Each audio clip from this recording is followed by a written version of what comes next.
Olá amigos, amiguinhas, estamos aqui reunidos em nome de Deus e do Mestre Jesus para que possamos refletir sobre o Evangelho à luz do Espiritismo. Deus abençoe a todos e que a paz de Jesus nos envolva. Para o nosso Evangelho dominical, Evangelho de Jesus segundo o Espiritismo, estamos no capítulo 16. Não se pode servir a Deus e a Mamon. Item 8. Desigualdade das riquezas. A desigualdade das riquezas é um dos problemas que inutilmente se procura resolver, desde que se considere apenas a vida atual. A primeira questão que se apresenta é esta: por que não são igualmente ricos todos os homens?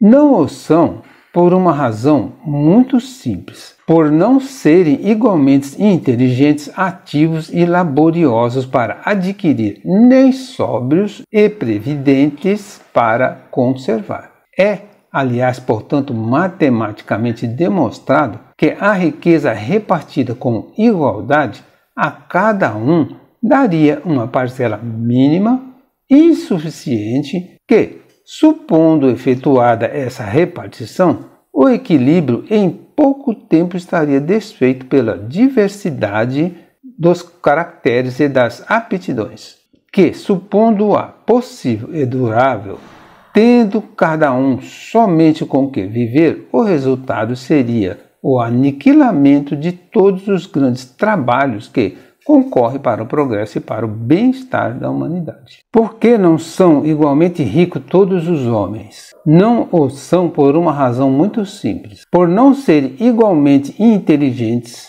ativos e laboriosos para adquirir, nem sóbrios e previdentes para conservar. É, aliás, ponto matematicamente demonstrado que a riqueza repartida igualmente a cada um daria uma parcela mínima e insuficiente, que, supondo efetuada essa repartição, o equilíbrio em pouco tempo estaria desfeito pela diversidade dos caracteres e das aptidões, que, supondo-a possível e durável, tendo cada um somente como viver, o resultado seria o aniquilamento de todos os grandes trabalhos que concorrem para o progresso e para o bem-estar da humanidade, que, admitindo, desse ela a cada um o necessário, já não haveria o aguilhão que impele os homens às grandes descobertas e aos empreendimentos úteis. Se Deus a concentra em certos pontos, é para que daí se expanda em quantidade suficiente de acordo com as necessidades. A riqueza é um meio de o experimentar moralmente, mas, como ao mesmo tempo é poderoso meio de ação para o progresso, não quer Deus que ela permaneça longo tempo improdutiva, pelo que incessantemente se desloca. Cada um tem de possuí-la para se exercitar em utilizá-la e demonstrar que uso sabe fazer dela. Assim, um que não a tem hoje já a teve ou terá noutra existência. Outro que agora a tem, talvez não a tenha amanhã. Há ricos e pobres, porque sendo Deus justo como é, e a cada um prescreve trabalhar a seu turno. A pobreza é, para os que a sofrem, a prova da paciência e da resignação. A riqueza é, para os outros, a prova da caridade e da abnegação. Se abusam, não será com decretos ou leis suntuárias que se remediará o mal. As leis podem, de momento, mudar o exterior, mas não logram mudar o coração. Daí vem serem elas de duração efêmera e quase sempre seguidas de uma reação mais desenfreada. A origem do mal reside no egoísmo e no orgulho. Os abusos de toda espécie cessarão quando os homens se regerem pela lei da caridade. Por que não são igualmente ricos todos os homens? Por não serem igualmente inteligentes, ativos e laboriosos para adquirir, nem sóbrios e previdentes para conservar, nem justos o suficiente para atribuir a quem trabalha correta remuneração ao seu esforço. A desigualdade das riquezas é inerente ao estágio evolutivo do homem. Só será resolvida à medida em que ele evoluir moralmente. O problema da pobreza estaria resolvido se, num dado momento, toda a riqueza do mundo fosse igualmente repartida entre os homens?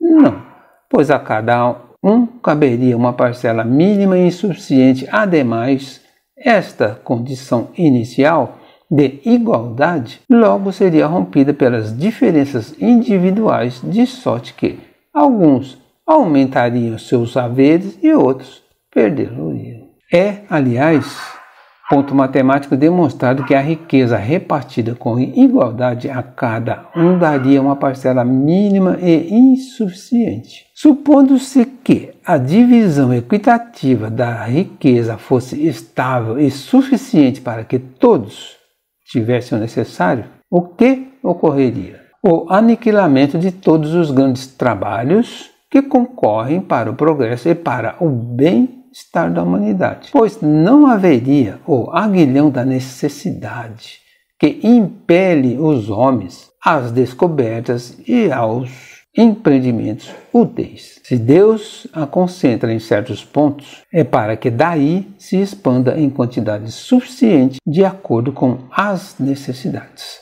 Porque Deus concede riqueza aos que não a colocarão a serviço do bem. Deus dá a estes a oportunidade de, usando o livre-arbítrio, contribuir para o progresso da humanidade e evoluir espiritualmente, distinguir o bem do mal e praticar o bem por sua vontade e esforço. Não deve o homem ser conduzido fatalmente ao bem nem ao mal, sem o que não fora mais senão que um instrumento passivo, irresponsável como os animais. Como distribui Deus a riqueza entre os homens? Através das existências.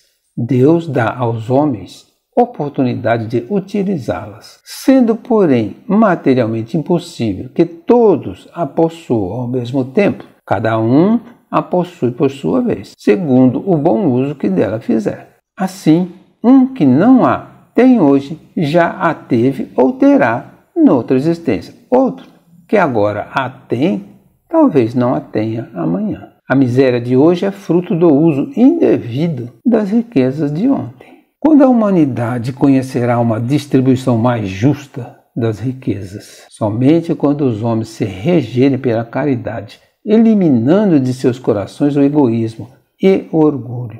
Haverá maior equilíbrio na distribuição das riquezas, desaparecendo da terra os extremos da riqueza excessiva e da miséria absoluta. A origem do mal reside no egoísmo e no orgulho. Os abusos de toda espécie cessarão quando os homens se regerem pela lei da caridade. Como podemos contribuir para tornar menos injusta a sociedade em que vivemos? Se nos foi dado possuir bens, devemos utilizá-los em benefício do próximo, gerando oportunidades de beneficiá-lo com trabalho digno e lembrando sempre de que o supérfluo não nos pertence. Se nos encontramos privados de riqueza, cuidemos de armazenar tesouros de paciência e resignação, buscando no trabalho e na prece a superação de nossas dificuldades, sem deixar de lutar com ânimo firme por melhorias e progressos